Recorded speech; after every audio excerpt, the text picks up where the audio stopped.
It's my feel-good breakfast show. Welcome back to it. It is your feel-good breakfast show, Expresso. We're live here on SABC3 on this beautiful, beautiful Thursday morning. Yes, it's all about gaming today. And while we love to indulge in the escapism and the fantasy that is brought to us by the exciting world of gaming, we don't really spare a thought on the real-world legalities surrounding games while we're playing them. And we're calling once again upon the legal guidance of our friend and expert in law, Director at Legalese.co.za, Eitan Stern, to answer the question, I want to be involved in the gaming world, so now what?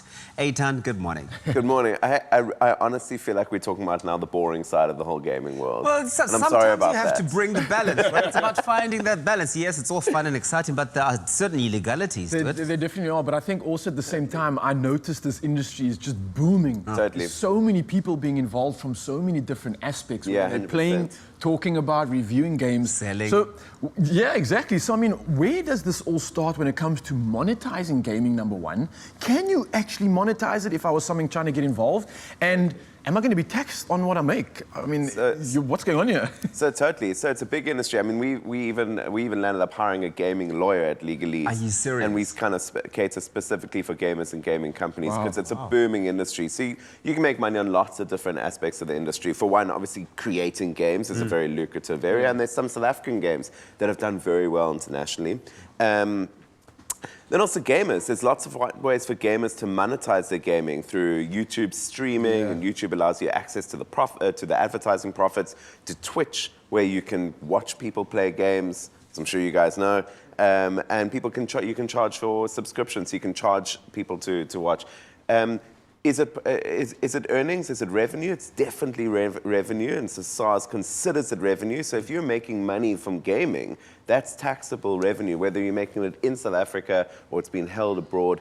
SARS considers that as taxable revenue. Well, I'm still stuck on the fact that you've had to go hire a gaming lawyer. I or that know. there is such a thing cool as is that? a gaming I'm lawyer. a gaming To be lawyer. fair, I think it was one of our commercial lawyers that played games so much that eventually we were like, okay, So we'll get you some specialised. gaming clients. And, I love it. When it comes to games and age restrictions, are they legally required and obligated to place legal restrictions on who can play those games, who can consume and buy those games? Yeah, 100%. So that's an issue that every country is going to deal with. In South Africa, age restrictions are managed by the Film Publication Board. It's the same people that manage it for movies. And so, you know, you'll see your age restrictions on movies and they put age restrictions on games. And they decide what age people are allowed to watch. So certainly there's a category for every country where they restrict it. But ultimately, like with everything, it's up to parents to decide what games their kids are and aren't allowed to play. But that's all guided by the FPB, the Film Publication Board. Okay. Now, look, you're speaking of restrictions, and I mean, let's talk about more of these restrictions when it comes to maybe pirating. I mean, we see it in the film industry, we see it in movies. And sometimes you see it in gaming as well. So I know there's pros and cons to it, but I mean, the main question is, if I'm pirating a game, what's going to happen to me? So there's no pros to it. There's no pros. Surely pirating is this just... We're on live TV, buddy. Raul, you're exposing yourself. Why I say that was because a lot of people that I knew would say to me, I pirated a game, I don't need to pay this much. And I was like, well, you can't play online, you can't upgrade the game. Yeah, so you think it's a pro because you're paying for a cheap game, but you're not getting the full access. Full access, no benefits. What's the point? Cool. So as far as there's been intellectual property, which is like property of the mind, movies, art, music, games, people have tried to find ways to get it for free. So the answer is you're not allowed to do it. IP, intellectual property, a game, music, anything, it's owned by whoever created it, so by the gaming studio, by the film studio.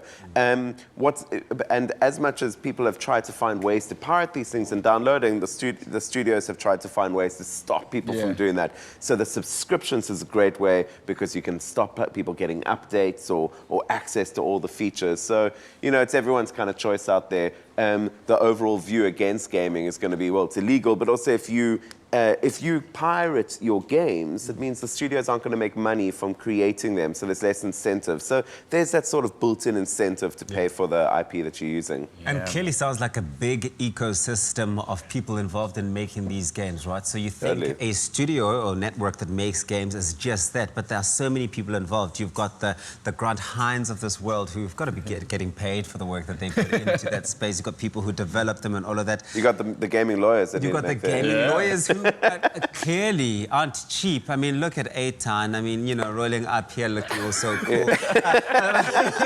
But tell me, Eitan, what games are you playing at your office at the moment? Because that's what you guys we call it R&D at the office. Okay, R&D. well, so funny. I mean, believe it or not, I don't play any games. The last game that I had well, I didn't actually have to play PlayStation. I had a friend when I was younger. Yeah. But I'm not a gamer. When we started getting to gaming work, I was forced to start looking at PUBG, which I played. I was actually very proud of myself. I came 10th, and I messaged myself. I came 10th, and Kyle's response was, "I win it on a regular basis." I was like, "Cool." But killed all the thunder. Yeah, but I know that I'm very embarrassed. I can't tell you what games they're playing at the office, but they're. But they're always playing something. There's always something. Yes, there's always something being played. There's games being swapped and paid for each other. So gaming's a big part of the culture at Legalese. I actually feel I should get more involved in it. It seems like the world is forcing everyone to. Well, guys, of course, stick around. We're still going to be chatting more about what is happening now when it comes to gaming. And, of course, Eitan Stern will be taking us through the magic. It's my feel-good breakfast show. Welcome back to it, your feel-good breakfast show, Expresso Live on SABC3. We're continuing our discussion with lawyer and our friend, our legal eagle here on your feel-good breakfast show, director at legalese.co.za, Eitan Stern, as he really breaks down the legal ins and outs of game development and the gaming world. Eitan, it's good to have you still. We really are asking you all the very interesting and the fun questions. It's a cool topic this morning. It's such a fun one. It is, and I've got a really cool example about a topic which I wanted to ask you about. Yeah. So there's this game that was recently launched, was Cyberpunk 2077, which had massive anticipation, but apparently, according to viewers, players, not happy at all, and a lot of people actually wanting refunds in the end. So what happens in a situation like that when I'm buying something digital and I'm actually not happy with the purchase? Am I maybe protected? Is the Consumer Protection Act coming into place? So what's the whole deal there, man? Okay, so certainly in South Africa, if you buy something and it doesn't live up to the standards that you would expect, you've got the Consumer Protection Act to protect you. The problem is with Cyberpunk and with other games is that you're generally purchasing from foreign companies, so you're not protected by the Consumer Protection Act or South African law because the companies won't be based here. But with all the different platforms that sell the games, like Sony or Cyberpunk Studio, I don't know who released it. They have terms and conditions, and they around the terms which you can buy the games. And if you're buying something that's faulty, that platform will have terms around their refund policy. So with Cyberpunk, a lot of people got refunds. The game was quite buggy, and Sony and actually can't remember what the other major distribution platform is, but they gave refunds to people. So certainly, if you buy a game and it's not working, you can always try contact whoever you bought it from, the distributor, or the app store, or even the game developer, and try to get a refund. And of course, if it's a South African game, then you could look to the CPA. But you're mentioning, obviously, those terms and conditions are obviously what's important, right? Yes, because when you sign up and you click accept for terms and conditions, and the truth is, and we've spoken about this, do you read it, Tubbs? Do you read it? I know I don't read them. Because, they are long. The only one that reads them is Thomas from our office because he drafts them. But no one else and besides you Thomas. for reviewing. I mean, come on. I don't need to review Thomas's work personally.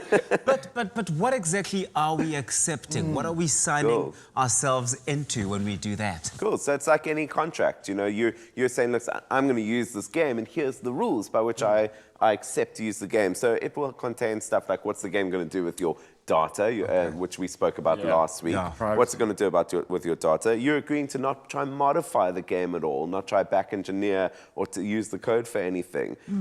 You're agreeing to your conduct on the game. So a lot of people on these games, the games are going to have ways that you can talk to other players.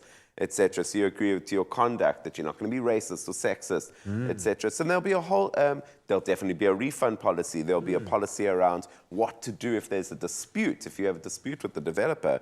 So anything that a game developer wants you to agree to when playing the game, there'll definitely be something to say you're not going to hold the game developer liable if you have nightmares from the game or don't enjoy Or you the just don't experience, enjoy it. or you break your thumb trying to play play Xbox. You're not going to hold the developer liable, which I want to say is a crazy example, but I'm willing to bet it's happened somewhere out there. That's someone's trying to... Where someone's always on standby. Yeah, to sue people. so whether you read them or not, those are what the terms govern. And in the situation that something goes wrong, you would have those terms to refer back to. So it's not the end of the world that you don't read them, but it's quite important that they're there. So certainly for game developers or anyone putting out content, games out there, they need to make sure they have terms in place. Well, yeah, maybe just read it, just to be sure. Yeah. Now, look, I've got a great question from another side of this, the whole gaming world. Sure. We're talking about the consumer end, but what about the developing end? If I'm a gaming developer, how am I protected from my game being, like you mentioned, my code being stolen,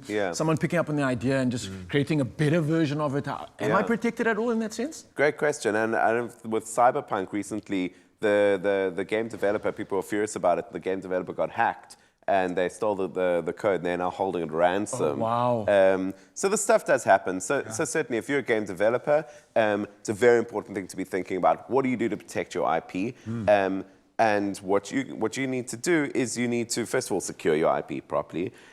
Secondly, any of the code that you develop will be your code to own, but it's important that you don't let, as you are starting to speak to people about the game and started to distribute it, so that you don't let anyone have access to the code or to the ideas behind the game. So, putting any intellectual property out into the world, there's always this kind of built-in conundrum. You don't want to share too much of it because it can get stolen, but you also can't build your product until you've shared it. So there's always this kind of balancing act to play.